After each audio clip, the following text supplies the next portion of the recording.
Innalillahi wa inna ilaihi roji'un. Ketika air mata menjadi pertanda duka mendalam, lantaran ditinggal untuk selama-lamanya oleh orang tercinta, maka hal itulah yang dirasakan oleh kakak beradik Sony Septian dan Elma Theana. Setelah ibunda tercinta mereka, Haja Oma Cahyawati binti Robain Siregar, atau yang lebih dikenal dengan panggilan Wati Siregar, menghembuskan nafas terakhirnya di salah satu rumah sakit di kawasan Kelapa II Depok pada hari Minggu pagi kemarin. Suasana haru pun memayungi rumah duka di kawasan Cilandak, Jakarta Selatan. Tempat jenazah artis senior itu pun disemayamkan. Derai air mata Elma Theana bahkan tak terhenti saat ia menerima kedatangan para pelayat yang hendak menyampaikan duka cita. Sementara Sony Septian dan King Fahz tampak kusyuk mendoakan almarhumah. Lantas, seperti apa rasa ikhlas Sony Septian yang justru muncul di detik-detik terakhir kepergian sang bunda, serta rasa penyesalan yang membaluri Elma Theana? Seperti apa pula kehilangan luar biasa yang dirasakan oleh Sony Septian pasca sang ibunda tutup usia? Dan seperti apa suasana tahlilan malam pertama pasca kepergian almarhumah Wati Siregar di rumah duka di kawasan Cilandak semalam? Pemirsa, bersama Intens Investigasi, kami hadirkan kabar terkini, terpercaya, dan teraktual. Tetapi sebelumnya, jangan lupa untuk like, subscribe, dan juga share channel YouTube ini.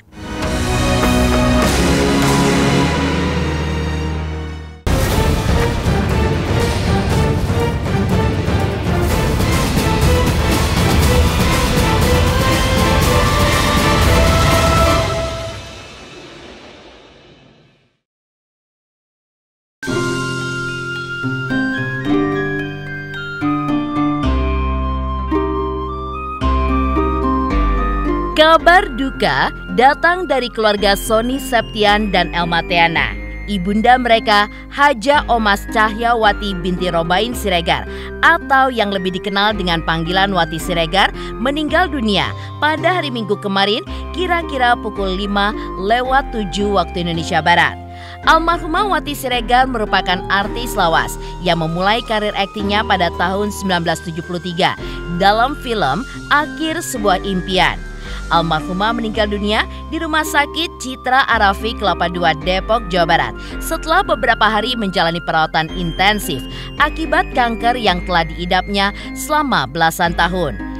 Dan setelah disolatkan di masjid yang letaknya tidak jauh dari rumah duka, jenazah Wati Siregar dimakamkan di TPU Karet Bifak, Jakarta Pusat pada siang harinya. Dan seperti inilah suasana duka yang mengiringi pemakaman almarhumah Wati Siregar yang wafat di usia 71 tahun.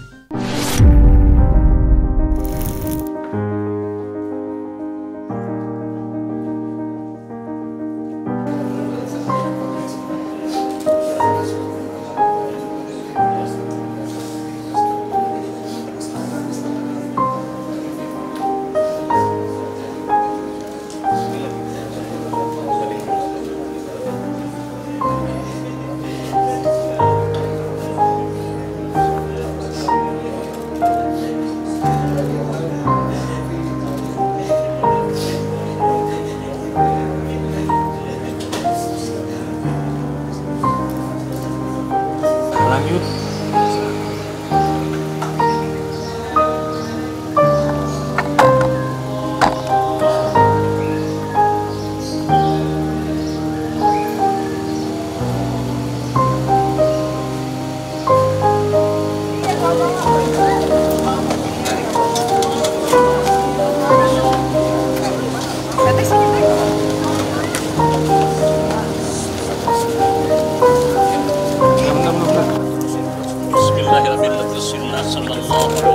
Kaki dulu masuk Pak ya? Iya. Kaki dulu masuk Pak ya? Baru Pak ya? Barang Pak, turunnya barang. Ada Pak langsung. Ditaruh dulu Pak ya? Pak, izin Pak. Itu suka tali dibuka surat Pak ya? Surat itu Pak ya? Dibuka dulu Pak ya, baru diriin Pak ya? Oh. Nah, izin Pak. Sekarang dibiarin barang Pak ya? Pinjam pinggang bawah dari belakang Pak. Pinggang bawah. Udah ya. Iya. Dimiring Pak ya. Pinggang bawah sama pundaknya tadi masukin. Ditarik keluar Pak. Nah gitu lagi Pak. Lagi Pak. Lagi Pak. Ya. Lagi. Udah di bantalan. Palanya duluan. Di belakang Pak ya.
Ya udah, saya dikabarin adekku ya mama udah meninggal gitu, makanya kita ya mungkin itu yang terbaik buat mama ya gitu. Sebelumnya juga kita udah kumpul semua, mama minta dikumpulin, minta semua anak-anaknya ngaji. Memang pada masa itu alhamdulillah Allah masih kesempatan untuk kita bisa ketemu, bisa ngajiin mama semua gitu. Ya gitu, kalau ada kesalahan dari mama, mungkin teman-teman yang kenal mama dulu pernah ada kesalahan, mohon dimaafkan. Kalau misalnya ada sesuatu yang memang ada apa ya, hutang ya gitu atau apa ya gitu ya, bisa dikabarkan ke kita sebagai keluarganya, mungkin ada apa gitu, kita menerima gitu.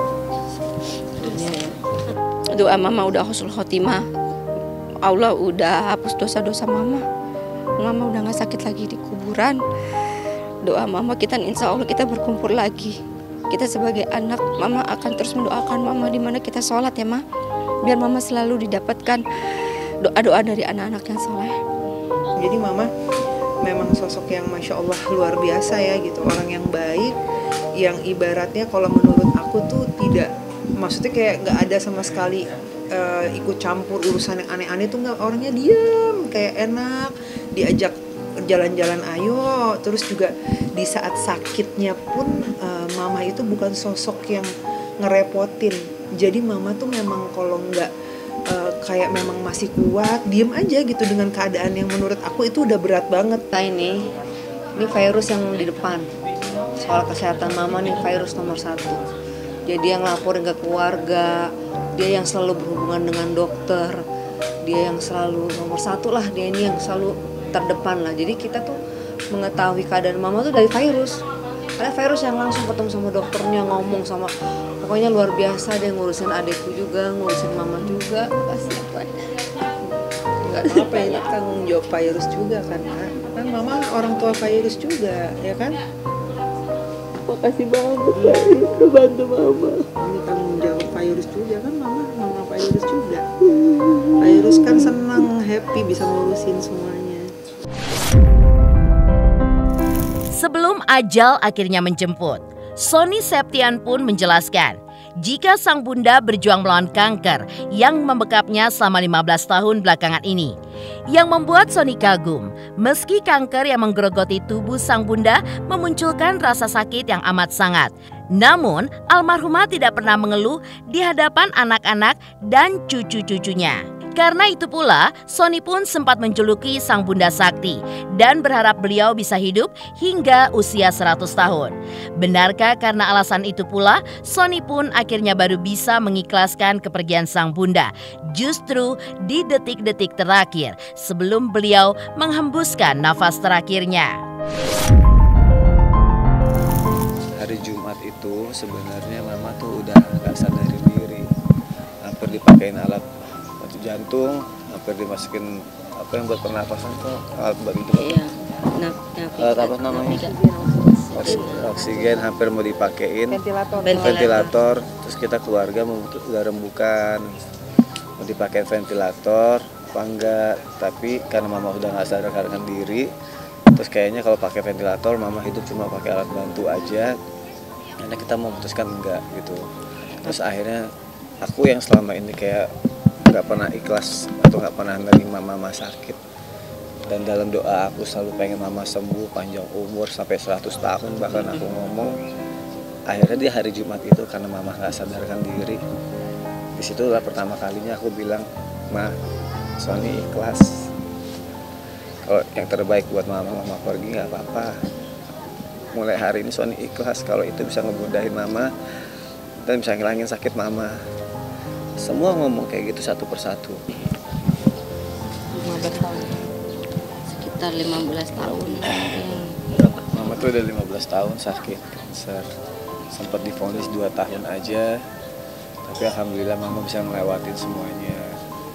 Makanya aku selalu bilang mama tuh nggak sakit tapi memang sakti, kuat banget gitu. Mama tuh orang paling kuat. Mama tuh perempuan paling kuat yang Baik pernah banget. aku lihat. Baik. Dia itu kayak sakti banget. Sakitnya dia tuh sakit banget tau, nahan sakit tubuhnya tuh sakit setiap hari tuh, tangannya tuh sampai tangan kanannya sudah nggak bisa bergerak lagi, dan tiap hari tuh harus ngerasain sakit. Tapi selama 15 tahun Kuat dia mama nahan kuat sakit. jalanin itu gitu. Orang nggak ada yang pernah kuat dan nggak akan pernah rela kehilangan. Sakit aku ini sama dokter, nggak boleh terlalu mikir ya Pak, nggak boleh terlalu banyak pikiran, nanti Bapak bisa sakit lagi gini lagi. Cuma manusia mana yang bisa nggak mikirin orang tuanya yang lagi sakit. Jadi kemarin tuh aku sempet drop banget lagi, kepalaku sakit banget lagi, aku makanya ke dokter lagi. Pak nggak boleh mikir, dok saya nggak bisa nggak mikir, orang tua saya lagi keadaan kritis. Ya akhirnya sekarang kejadiannya, mungkin ini yang terbaik, mungkin ini pembelajaran buat kita sih, bahwa ini akan terjadi, tapi nggak ada yang siap untuk itu. Kalau ditanya, sebisa mungkin aku datang, sebisa mungkin video call, itu juga yang dilakuin sama anak-anak dia yang lain gitu. Nggak bisa apa-apa lagi, kita cuma bisa doa sama berbakti aja. Yang penting kita sudah berusaha yang terbaik gitu untuk mama gitu. Paling nggak kita sudah fight selama ini untuk mama.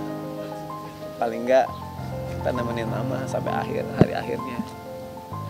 Paling nggak mama udah nggak sakit lagi sekarang. Masya Allah luar biasa seorang ibu ya, kasih sayangnya itu sepanjang masa. Makanya aku selalu bilang sama Sony, dari dulu aku pertama kali kenal sama Sony dan menikah sama dia, aku bilang sayang, aku ridho, aku ikhlas kamu berbakti sama ibu kamu sayangin, kamu cintai, uang kamu nggak perlu pertanyakan ke aku, untuk mama kamu silahkan kamu kasih tanpa kamu harus tanya lagi ke aku gitu, karena surga kamu ada di mama gitu, senengin mama tanpa batas gitu, karena itu adalah ibaratnya surganya kamu, tempat sumber kebahagiaan kamu, sumber rezekinya kamu, lancarnya semua dari situ, bilang kayak gitu. Sebelum akhirnya menghembuskan nafas terakhirnya, almarhumah pun justru terlihat lebih sehat dari biasanya. Bahkan, almarhumah juga sempat video call dengan cucu-cucunya. Hal ini pun menyulut asa Sony dan Elma jika usia sang mama tercinta akan kian panjang. Namun pada akhirnya, takdir pun berkata lain. Karena tiba-tiba saja kondisi almarhumah kembali drop, bahkan sempat tidak sadarkan diri meski kemudian kembali siuman. Lantas apa yang membuat Elma Theana begitu didera penyesalan mendalam seiring berpulangnya sang bunda tercinta?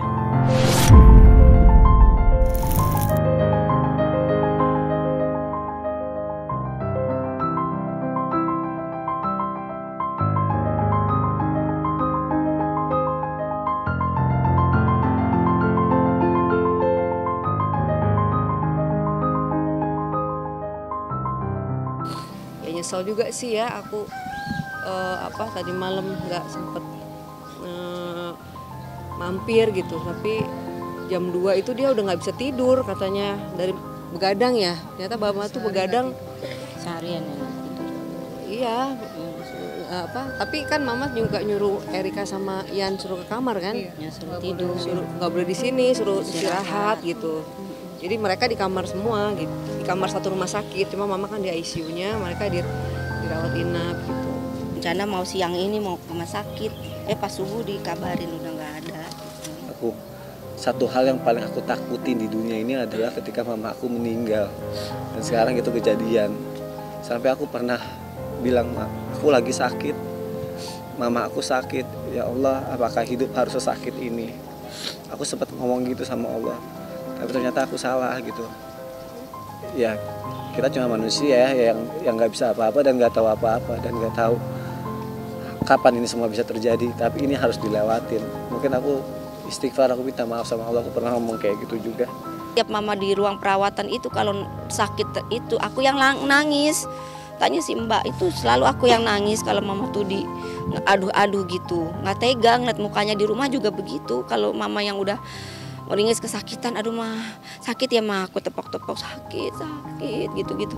Ih nggak tega saya ngeliat mukanya gitu. Di rumah sakit juga gitu sampai saya ngenes gitu. Saya mesti gimana lagi gitu, cuman ya udah. Ini Allah udah sayang lah sama mama gitu. Biasanya selalu ada firasat, kenangan, dan bahkan permintaan terakhir kepada keluarga dari seseorang yang akan berpulang menghadap Sang Halik. Hal itu pula yang sempat diutarakan almarhumah Wati Siregar sebelum ajal menjemput. Ya, selain meminta agar anak-anaknya selalu rukun, saling bantu, dan jangan pernah meninggalkan sholat, almarhumah pun sempat minta didatangkan anak yatim ke rumah sakit untuk mendoakannya. Namun sayang, sebelum permintaan itu pun terlaksana, maut pun sudah datang menjemput. Ya memang setelah setelah pasca operasi sempat drop gitu. Mungkin pasca operasi namanya juga udah umur ya, tapi alhamdulillah malamnya udah stabil lagi gitu, tapi lagi di ruang pemulihan gitu. Hari pertama drop, terus malamnya kita dateng, alhamdulillah mama sehat lagi. Bahkan terakhir tuh Sony sempat tadi malam tuh sempat ke rumah sakit itu, kita video call semua ngasih tahu nih mama udah sehat, udah pemulihan ya, udah. Terus video call semua, mau sama cucu-cucunya, mau sama anak-anak semua, masih dada-dada, masih ngasih jempol gitu. Aku merasa udah, alhamdulillah nih mama udah bisa pulih. Udah gitu kata adekku, nanti kalau misalnya mama udah pindahin ke kamar, dia minta dibawain anak yatim gitu. Udah, jadi aku berpikirnya kondisi mama udah bagus lah gitu. Sebelum mama meninggal, sebelum mama ke ICU, ada Elma juga, ada aku di kamar. Dia cuman, kalau nggak salah ada Ian juga ya, pokoknya dia minta adik kakak rukun-rukun, saling membantu satu sama lain, dan jangan lupa sholat, itu doang. 3 itu yang kemarin dikasih tahu ke saya sama Elma juga. Sering kumpul walaupun silaturahmi mama nggak ada, terus suruh nyambungin tetap kumpul sama keluarga walaupun mama nggak ada gitu. Karena kan mama kan memang dia silaturahminya bagus ya gitu, jadi dia kepengen kita tetap silaturahmi. Si mama kepengen aku ngerawat adik anakku, kamu anak orang, kamu ini kamu perhatiin, tapi ponakan sendiri enggak. Itu ambillah anaknya Nanda yang di Sukabumi, tinggal sama kamu. Mau ngapain mah gitu, jadiin artis katanya. Kita harus ikutin yang dia mau lah gitu, itu kan amanah juga ya. Virus cuma hanya bisa menyampaikan, selebihnya keputusan keluarga yang memutuskan gitu. Dia walaupun dia yang di depan, tapi tetap kembalikannya kepada kita gitu. Selalu dari awal sampai mama nggak bisa makan, virus yang mama nggak bisa Kak, harus dibawa ke rumah sakit. Ya udah kita ngikutin aja gitu. Nah sampai di sana juga masya Allah mama tuh diberikan pelayanannya luar biasa gitu. Bener-bener keluarga virus tuh perhatian banget sama mama, dari kakaknya virus juga memberikan pelayanan yang terbaik buat mama selama di sana gitu. Udah dipanggil semua, itu mama minta ngaji, kita semua anak-anaknya ngajiin mama gitu kan. Nah di situ satu-satu kita minta maaf semua ini. Tapi terakhir juga virus juga bilang, Kak coba kalian ngomong di kupingnya mama satu-satu gitu kan, bahwa kalian semua udah ikhlas gitu. Virus nih yang ngasih tahu mama. Dilala pas aku pas Kak Elma sama Oni ya, Iya. Mama langsung sadar Langsung gitu loh, sadar. langsung sadar.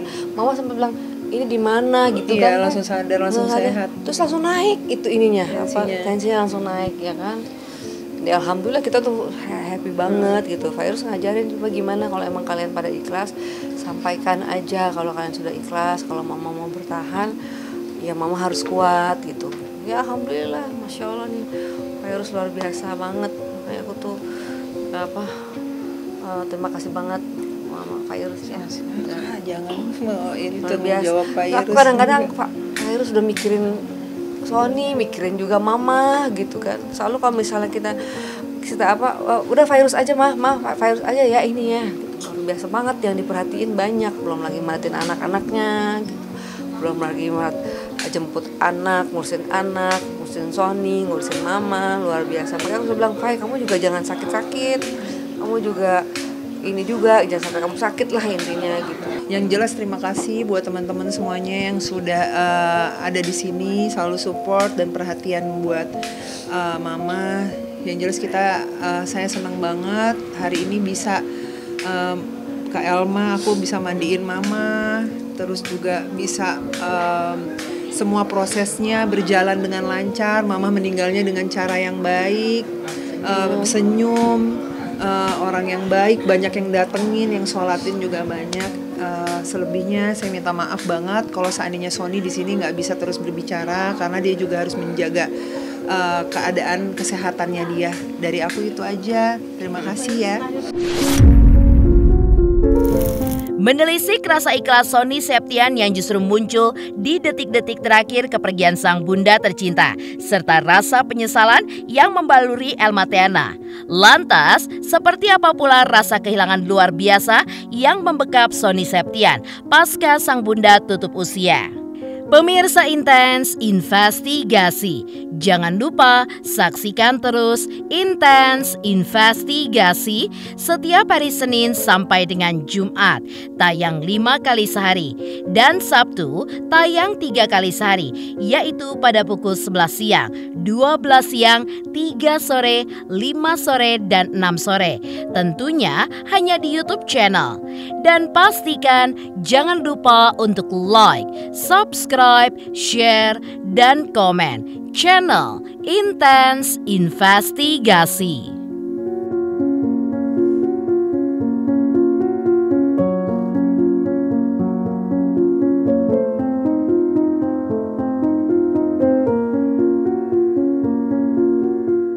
Selamat untuk Intens Investigasi karena sudah mencapai 3 juta subscribers di YouTube.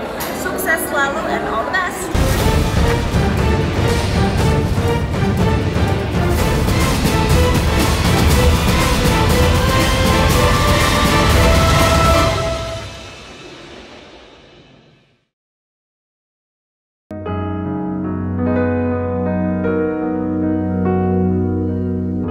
Kepergian sang bunda tercinta menghadap sang halik untuk selama-lamanya, meninggalkan duka mendalam bagi keluarga tercinta, utamanya Sony Septian yang memang dikenal begitu dekat dengan almarhumah.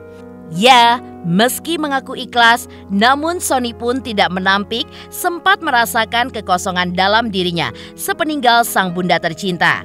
Lantas, bagaimana kondisi terakhir almarhumah saat mengembuskan nafas terakhirnya? Apa saja pesan terakhir yang sempat disampaikan almarhumah? Jam 4 adekku nelfon gitu, Kak Elma kesini. Aku udah bilang, Mama kenapa enggak kesini aja? Mama ada apa enggak, udah kesini aja gitu. Ya memang pas aku kesana tuh udah telat gitu, Mama udah lagi dicabut-cabutin semua gitu. Gak tau sekarang aku tuh kayak ngerasa tiba-tiba kosong aja gitu. Dari hari Jumat aku bilang pertama aku ikhlas aja. Aku sendiri nggak pernah menyangka kalau kata-kata itu harus keluar dari mulut aku. Selama ini hampir setiap harinya, ini bukannya aku ria, tapi hampir setiap harinya selama subuh aku selalu sedekah atas nama mama supaya mama sembuh panjang umurnya. Dan mama ngelewatin itu 2 tahun yang harusnya vonis dokter, mama bisa ngelewatin itu gitu. Terus mama ngejalanin sakitnya, lama kelamaan aku mikir kok mama kok makin sakit gitu ya. aku makanya sempat bilang apa egoisnya aku aja sebagai anak yang pengen anak mamaku panjang umur, tapi sebenarnya mama udah gak kuat gitu. Makanya pas akhirnya keluarlah kata-kata, "Ma, Sony kelas hari Jumat itu," aku sendiri nggak pernah nyangka ngomong kayak gitu, tapi ternyata itu mungkin melegakan mama gitu. Ya kita nggak pernah tahu takdir, ya Allah yang tahu kapan waktunya diambil, kapan harus sembuh gitu. Cuma kayak sekarang aku ngerasa kayak ada yang hilang aja gitu, kayak sebagian dari diri aku ada yang hilang aja gitu. Tak hanya keluarga dan kerabat, berpulangnya almarhumah Wati Siregar yang merupakan salah satu aktris senior juga memantik duka mendalam di lingkup rekan-rekan selebriti Elma dan Sony. Terlihat Surya Saputra, Ingrid Kansil, hingga Ustadz Maulana menyempatkan waktu untuk bertakziah ke rumah duka. Lantas, seperti apakah ucapan duka cita dan juga doa dari mereka untuk almarhumah Wati Siregar? Saya lihat sendiri saya bagaimana dedikasi seorang anak pada orang tua gitu ya, dan bagaimana perjuangan Haji Homas untuk sembuh demi anak-anak gitu ya. Tapi ya Allah punya kehendak, punya ketetapan. Hari ini berpulang Haji Homas, orang tua dari Elma, dan saya sebagai rekan kerja turut berduka cita atas meninggalnya ibu. Buat keluarga yang ditinggalkan, tetap kuat, sabar, tabah, dan berserah sama keputusan Allah. Sempat juga berbincang walaupun almarhumah rohimahullah suaranya udah nggak ada, tapi masih komunikasi, tapi pakai pakai isyarat aja gitu. Jadi sempat almarhumah juga bicara kalau nanti dia wafat katanya gitu. Ini yang bikin kita sedih karena sebetulnya masih sehat. Waktu saya ngejenguk almarhumah itu, beliau bilang tolong nanti dibawa ke rumahnya Elma gitu. Sempat ngomong kayak gitu. Saya Ingrid Kansil mengaturkan turut berduka cita sedalam-dalamnya. Semoga semua Elma, Rensi, dan Mas Sony diberikan kekuatan, dan tentunya juga untuk terus mendoakan rahimahullah Bunda Wati supaya di alam barzah sana bisa tenang dan damai, insya Allah. Saya rasa keluarga sudah ikhlas karena kondisi kesehatan beliau yang artinya sudah sakit, dan sakit itu adalah bagian supaya keluarga itu bisa ikhlas. Ujian itu kan kondisi reaksi tubuh, nangis dan sebagainya, itu wajar. Kemudian sabar, ridha, dan kembali mengambil hikmah di setiap kejadian. Sama-sama ya, kirimkan Al-Fatihah sebagai doa diberikan ampunan, karena beliau kan Masya Allah sudah menjalani sakitnya ini. Sakit itu kan penggugur dosa. Semoga keluarganya bisa tabah, sabar, menerima, dan almarhum Rasulullah. Dari rasa kehilangan luar biasa yang dirasakan Sony Septian pasca sang bunda tutup usia, lantas seperti apa suasana tahlilan malam pertama pasca kepergian almarhumah Wati Siregar di rumah duka di kawasan Cilandak semalam? Pemirsa Intens Investigasi, jangan lupa saksikan terus Intens Investigasi setiap hari Senin sampai dengan Jumat, tayang 5 kali sehari, dan Sabtu tayang 3 kali sehari, yaitu pada pukul 11 siang, 12 siang, 3 sore, 5 sore, dan 6 sore. Tentunya hanya di YouTube channel. Dan pastikan jangan lupa untuk like, subscribe, share, dan komen channel Intens Investigasi.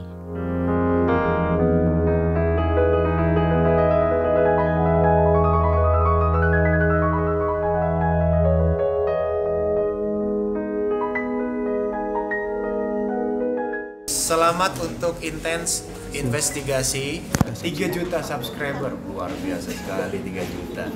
Ya pokoknya semakin sukses lah dan bisa menghadirkan sesuatu yang memang baik untuk diperlihatkan. Oke.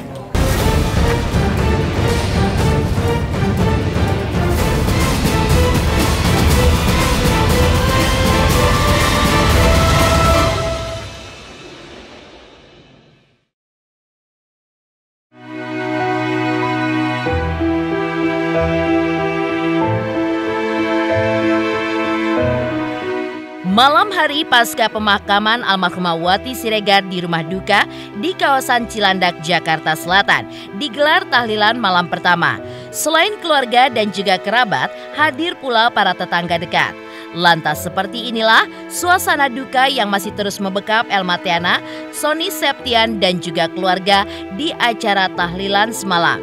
Benarkah di tengah acara tahlilan, Elma Theana justru masih terus merasakan kehadiran almarhumah ibunda tercinta di dekatnya?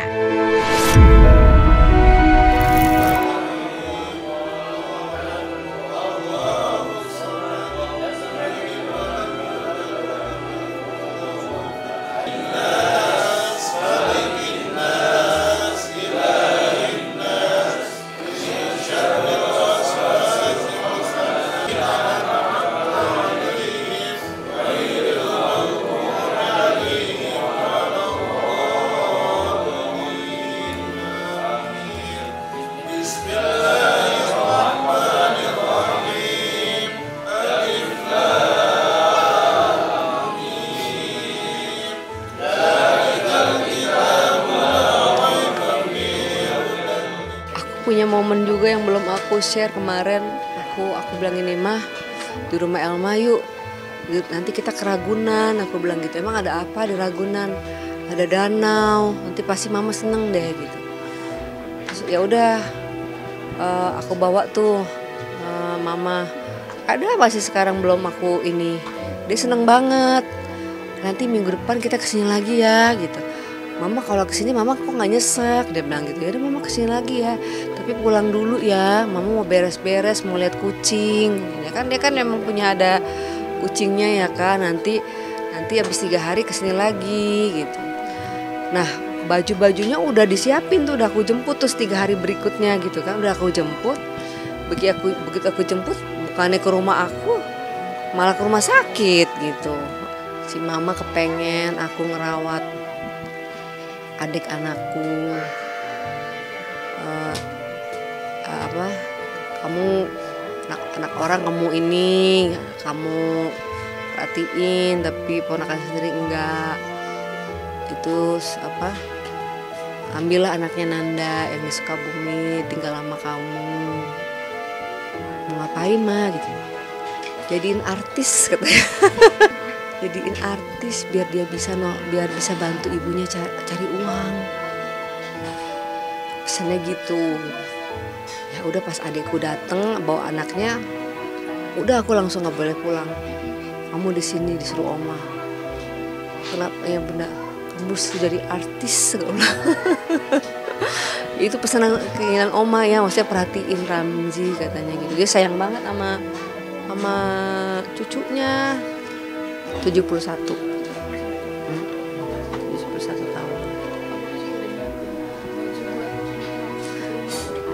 Iya si oma luar biasa itu. Masih aku aja sekarang kayaknya nggak percaya mama nggak ada. Aku perasaan mama ngeliatin aku aja nih dari tadi. Tapi aku ngeliatin kayak senyum, mama tuh kayak misalnya nggak usah khawatir, mama udah bahagia. Rasanya tuh dia ngomong begitu gitu. Aku tuh kayak ngerasa dia senyum gitu. Gitu, maksudnya mama seneng kok gitu, rasanya tuh kayak gitu dia bicara, mama bahagia kok. Nah ini nih anak emasnya oma. Nitip buat kayak berkarir di Jakarta gitu.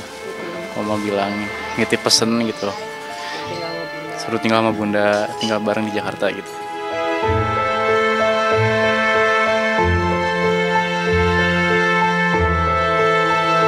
Demikian pemirsa, kabar terkini, terpercaya, dan teraktual yang kami hadirkan hari ini. Saksikan terus Intens Investigasi setiap hari Senin sampai dengan Jumat, tayang 5 kali sehari dan Sabtu tayang 3 kali sehari, yaitu pada pukul 11 siang, 12 siang, 3 sore, dan 6 sore. Tentunya hanya di YouTube channel. Dan pastikan jangan lupa untuk like, subscribe, share, dan komen channel Intens Investigasi.